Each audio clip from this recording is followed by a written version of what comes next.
السلام علیکم ورحمۃ اللہ وبرکاتہ۔ میں ہوں تہاڈا دوست ضیاء۔ اللہ دا شکر کہ اللہ دی توفیق نال روزانہ ایک خوبصورت اور منتخب ویڈیو تہاڈی خدمت چ پیش کیتی جاندی ہے۔ تہاڈی پذیرائی دا، تہاڈی پسندیدگی دا بہت شکریہ دوستو۔ دعا کرنے ہاں کہ اللہ تبارک و تعالی اے خدمت ذکر مصطفیٰ صلی اللہ تعالی علیہ وآلہ وسلم لگائے رکھے، اے نوکری چلدی رہے جد تک ساہ چ ساہ آ رہا ہے۔ اس تو وڈی اور کیڑی گل ہے کہ اسی آقا کریم صلی اللہ تعالی علیہ وآلہ وسلم دے ذکر دے وچ وقت گزاریے۔ چینل نو سبسکرائب کرنا نہ بھولیو، بیل آئیکن دا بٹن ضرور دبا دیو تاکہ ساڈی نویں آنے والیاں جنیاں ویڈیو نے او تواڈے تک روزانہ ٹائم نال پہنچ سکن۔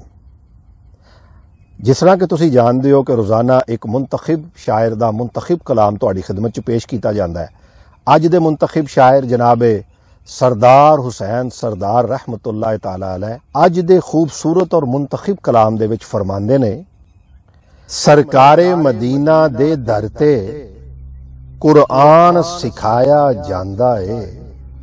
سرکار مدینہ دے در تے قرآن سکھایا جاندا ہے، اوتھے آدم دی اولاد تائیں انسان بنایا جاندا ہے۔ سرکار مدینہ دے در تے قرآن سکھایا جاندا ہے، اوتھے آدم دی اولاد تائیں انسان بنایا جاندا ہے۔ اوتھے جرمٹ صدا سوالیاں دا، اوہو آسرا جھولیاں خالیاں دا، اس در تے بردیاں حبشیاں نو سینے نال لایا جاندا ہے۔ اوتھے جرمٹ صدا سوالیاں دا، اوہو آسرا جھولیاں خالیاں دا، اس در تے بردیاں حبشیاں نو سینے نال لایا جاندا ہے۔ سرکار مدینہ دے در تے قرآن سکھایا جاندا ہے۔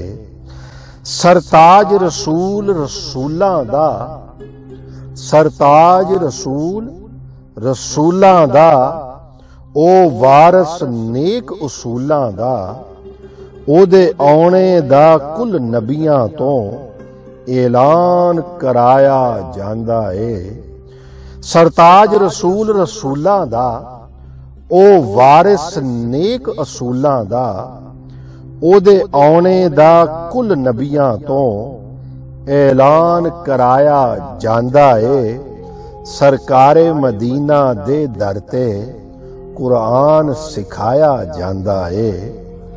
تو دوستو فتوے باز ملا جڑے جھگڑا کردے نے مولوی حضرات سمجھتے گئے ہو گے، انہاں واسطے خصوصی سردار حسین سردار صاحب نے لکھیا ہے کہ ملا بشر کویں اس شان تائیں، او ملا تو بشر کویں اس شان تائیں، تینو سمجھ لیا پہچان نہیں، او دے در تے سدرا دا مالک دربان بنایا جاندا ہے۔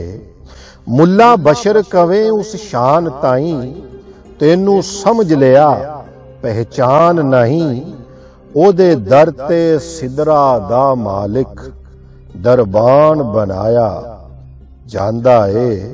سرکار مدینہ دے در تے قرآن سکھایا جاندا ہے۔ تو مقطع چ فرماندے نے کہ سردار جو بردے اس در دے، او دوہاں جہاناں وچ تر دے۔ سردار جو بردے اس در دے، اوہ دوہاں جہاناں وچ تر دے۔ او پاک مقدس دروازہ جتھے شان ودایا جاندا ہے۔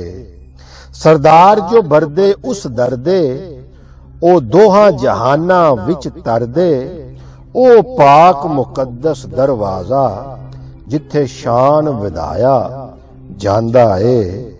سرکار مدینہ دے در تے قرآن سکھایا جاندا ہے، اوتھے آدم دی اولاد تائیں انسان بنایا جاندا ہے۔